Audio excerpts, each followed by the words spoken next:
জীবনের নতুন একটি বছরে পা দিলেও বল পায়ে প্রতিপক্ষকে ভরকে দেয়া সেই নেইমার নেই ট্রফির সঙ্গে। ক্যারিয়ারের এক ভিন্ন অধ্যায়ে দাঁড়িয়ে আছেন ব্রাজিলের সর্বকালের সর্বোচ্চ এই গোলদাতা। বর্তমানটা শুধুই শৈশবের ক্লাব, ইনজুরি সমস্যা আর 2026 বিশ্বকাপের স্বপ্ন। নেইমার খেলছেন ব্রাজিলের ক্লাব সান্তোসে, যেখানে তার ফুটবল জীবনের শুরু। ব্রাজিলের আল হিলালে কিছুই করতে পারেননি।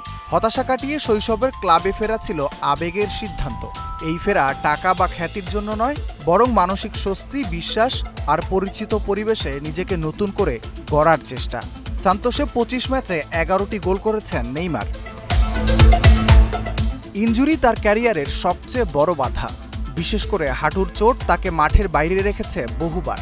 গত বছরের শেষ দিকে চোটের কারণে অস্ত্রোপচার করতে হয়। অপারেশন সফল হলেও পুনর্বাসন প্রক্রিয়াটা কঠিন। নীরবে চেষ্টা চালিয়ে যাচ্ছেন ফিটনেস ফিরে পাওয়ার দিকে। সান্তোসও জানে আগের মতো বিস্ফোরক নেইমারকে পাওয়াটা কঠিন, কিন্তু অভিজ্ঞতা ও নেতৃত্বে তিনি এখনও বড় সম্ভাবনা।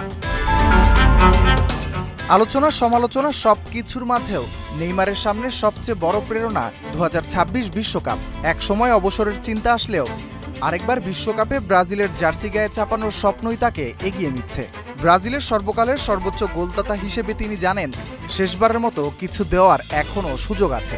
এই লড়াইটাই এখন পেরিয়ে যেতে হবে নেইমারকে।